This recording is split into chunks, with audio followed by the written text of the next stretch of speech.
Hello everyone, welcome to my YouTube channel. I hope आप लोग बहुत अच्छे होंगे। आज का टॉपिक रहेगा फंडामेंटल राइट्स। इससे पहले मैंने 2 टॉपिक कंप्लीट करे हैं, union and it's territory, and second one is citizenship.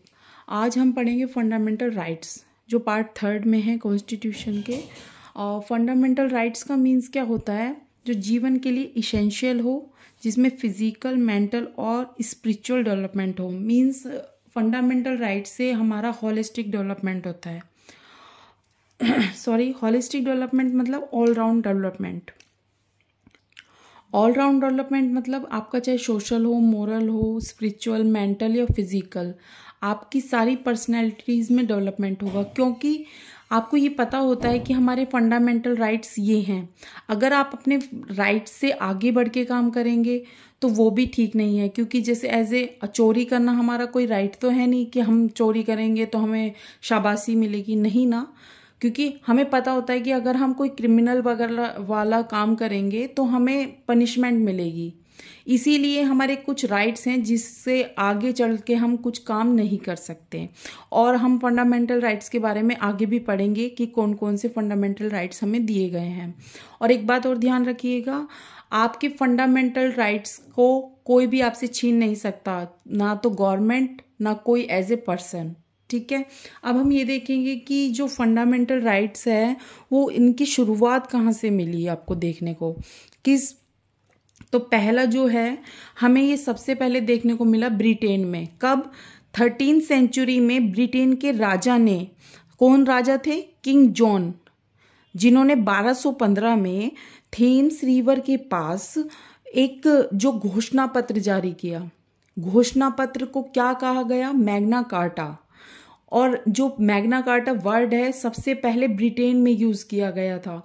ये ध्यान रखिएगा, सबसे पहले जो मैग्ना कार्टा वर्ड, जो शब्द था, वो ब्रिटेन में यूज किया गया था। नेक्स्ट आपको ये फंडामेंटल राइट्स कहाँ देखने को मिलते हैं? फिर ये देखने को मिलते हैं हमें फ्रांस में। अब फ्रांस का एक राजा था लुईस 16। ये इतने महान रहे, इन्होंने फंडामेंटल राइट्स को ही खत्म करने की कोशिश की कि भाई हमें जरूरत नहीं इसकी। आप समझ रहे हैं कि इन्होंने तो बिल्कुल फंडामेंटल राइट्स को ही, ये सोचते थे कि मेरे को लोगों की ना, मतलब उनको कोई अधिकार नहीं देना। जब हम वर्ल्ड हिस्ट्री पढ़ेंगे, जब मैं आपको बताऊंगी ये कैसे इंसान थे लुईस 16। अभी आज के लिए इतना ही कि इन्होंने फंडामेंटल राइट्स को ही खत्म करने की कोशिश की। और हमें देखने को कहाँ मिला फंडामेंटल राइट? यूएसए, अमेरिका में। देखिए, अमेरिका और इंडिया का जो कॉन्स्टिट्यूशन है लगभग सेम सा ही है। वहां पे भी ऐसे ही अमेंडमेंट किए जाते हैं जैसे भारत में। तो किस अमेंडमेंट के थ्रू यूएसए में फंडामेंटल राइट्स को जोड़ा गया? ये बहुत इंपॉर्टेंट है। 10th कॉन्स्टिट्यूशन अमेंडमेंट के थ्रू, जहां इनका बिल ऑफ राइट्स है उसमें इसको ऐड कर दिया गया। 10th कॉन्स्टिट्यूशन अमेंडमेंट, ध्यान रखिएगा। और जो यूएसए का जो कॉन्स्टिट्यूशन है वो बहुत रिजिड है, बहुत कठोर है। ठीक है, और जो यूएसए का पहला ऐसा संविधान बना जो लिखित रूप में था, पहला संविधान था, पहला कॉन्स्टिट्यूशन था जो रिटन था। ठीक है, नेक्स्ट हम आते हैं इंडिया पर। अब आपको पता ही चल गया होगा जो इंडिया ने कहाँ से लिए फंडामेंटल राइट्स, तो ये लिए इसने यूएसए से। ठीक है भाई, अब देखिए FR मीन्स है फंडामेंटल राइट्स। फंडामेंटल राइट्स को पार्ट 3 में दिखाया गया है, और इसी को हमने magna carta of Indian constitution कहा है। Magna carta of Indian constitution. ठीक है, नेक्स्ट है, they are against the state and person. देखिए, इस लाइन में बहुत कुछ छुपा हुआ है। They are against the state and person. अगर स्टेट मीन्स यहाँ पे महाराष्ट्र या गुजरात नहीं है, यहाँ स्टेट से मीन्स है सेंट्रल गवर्नमेंट, स्टेट गवर्नमेंट या लोकल गवर्नमेंट से है। अगर कोई भी पर्सन या स्टेट फंडामेंटल राइट्स के विरुद्ध में मतलब इसका विरोध करता है या इसका हनन करता है, तो फंडामेंटल राइट्स का ये हनन नहीं कर सकते। मतलब इतना समझिएगा, कोई भी या सेंट्रल गवर्नमेंट पर हो या कोई स्टेट गवर्नमेंट हो, फंडामेंटल राइट्स का हनन नहीं कर सकते। इतनी सी बात है। ठीक है, अब फंडामेंटल राइट्स का जो नेचर होता है वो पॉजिटिव भी होता है और नेगेटिव भी। इसकी चर्चा हम आगे करेंगे, लेकिन आप इतना समझ ही लीजिए, फंडामेंटल राइट्स किसी के लिए तो बहुत अच्छे हैं, तो किसी के लिए बहुत गंदे भी रहेंगे। ठीक है, तो पॉजिटिव एंड नेगेटिव दोनों चीज़ें इसमें बताई गई हैं। नेक्स्ट आते हैं, दीज आर जस्टिएबल बाय लॉ। इसका मतलब क्या है, अगर किसी के फंडामेंटल राइट्स का हनन हो रहा है तो वो कोर्ट में जा सकता है। ठीक है, और ये किस आर्टिकल के थ्रू है, जैसे आर्टिकल 32 में क्या है कि आप अगर आपके फंडामेंटल का हनन हो रहा है तो आप सुप्रीम कोर्ट जा सकते हैं, आर्टिकल 32। और आर्टिकल 226 क्या कहता है, आप हाई कोर्ट जा सकते हैं। ठीक है, अब ये यहाँ चले तो गए, आगे क्या होगा, देखिए अगर मानिए किसी व्यक्ति ने किसी दूसरे व्यक्ति के फंडामेंटल राइट्स का हनन किया, तो कोई व्यक्ति अगर कोर्ट गया तो सुप्रीम कोर्ट या हाई कोर्ट क्या करेंगे, उससे क्वेश्चंस पुट अप करते हैं, अब भाई आपने ऐसा क्यों किया, इनके फंडामेंटल राइट्स का हनन हो रहा है। तो पूरी बातचीत में अगर पता चलता है कि किसी व्यक्ति के फंडामेंटल राइट्स का हनन हुआ है, तो जो सुप्रीम कोर्ट हो या हाई कोर्ट हो, वो उस एग्रीमेंट या उस जो चीज है उसको नल या जीरो घोषित कर देते हैं। उसी को हम जुडिशियल रिव्यू भी कहते हैं। इसके बारे में हम आगे चल के बहुत अच्छे से पढ़ेंगे। अभी आप ये चीज समझ लीजिए, बस ये जस्टिएबल होते हैं, मतलब सुप्रीम कोर्ट या हाई कोर्ट आप जा सकते हैं अगर आपके फंडामेंटल राइट्स का हनन होता है।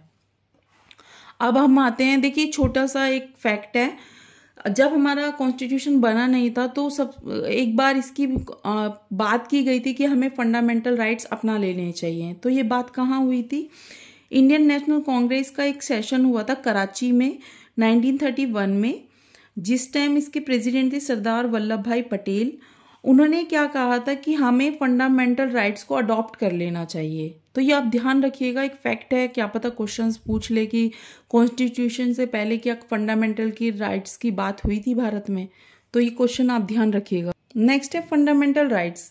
प्रेजेंट में हमारे फंडामेंटल राइट्स हैं 6, पहले कितने थे 7। तो वो 6 कौन से थे, पहले राइट टू इक्वेलिटी जो आर्टिकल 14 से 18 तक है, राइट टू फ्रीडम आर्टिकल 19 से 22 तक, और राइट अगेंस्ट एक्सप्लॉयटेशन आर्टिकल 23 से 24, right to freedom of religion article 25 से 28, right to culture and educational right article 29 and 30। Next आते हैं रेमेडीज ऑफ कॉन्स्टिट्यूशन, ये है आर्टिकल 32। ये बहुत इंपॉर्टेंट है क्योंकि डॉक्टर BR अम्बेडकर ने इस आर्टिकल को क्या कहा, हार्ट सोल ऑफ कॉन्स्टिट्यूशन, संविधान की दिल और आत्मा कहा। किस आर्टिकल को, आर्टिकल 32 को, रेमेडीज ऑफ कॉन्स्टिट्यूशन। इस क्वेश्चन को तो आप ये देख लीजिए, घोल के पी जाइए। ये क्वेश्चन तो मेरे को लगता है आपको मैं बता नहीं सकती ये क्वेश्चन कहाँ कहाँ पूछ लिया गया है, तो इस क्वेश्चन को तो आपको ध्यान ही रखना है बिल्कुल। और एक पहले जो हमारे 7 राइट्स थे उसमें से एक हटा दिया गया। अब वो कौन सा राइट हटा दिया गया, और ये इतना सा जो पोर्शन आपको दिख रहा है, यहाँ से भी क्वेश्चन बनता ही बनता है। तो ये जो हम पढ़ रहे हैं ना फंडामेंटल राइट्स, ये बहुत इंपॉर्टेंट है, ये आप छोड़ने की तो सोच ही नहीं सकते। अगर इसे छोड़ दिया तो आप ये सोच लीजिए बारात में दूल्हा ही नहीं है। ठीक है, ध्यान रखिएगा। तो राइट टू प्रॉपर्टी, कौन सा फंडामेंटल राइट को रिमूव किया गया, राइट टू प्रॉपर्टी। किस अमेंडमेंट के थ्रू, 44th कॉन्स्टिट्यूशन अमेंडमेंट 1978 में। ठीक है, और आपको ये जब कहीं हमारे राइट में से, फंडामेंटल राइट्स में से हटाया गया है तो कहीं पे इसे जोड़ा भी तो गया होगा। जी हाँ, बिल्कुल जोड़ा गया।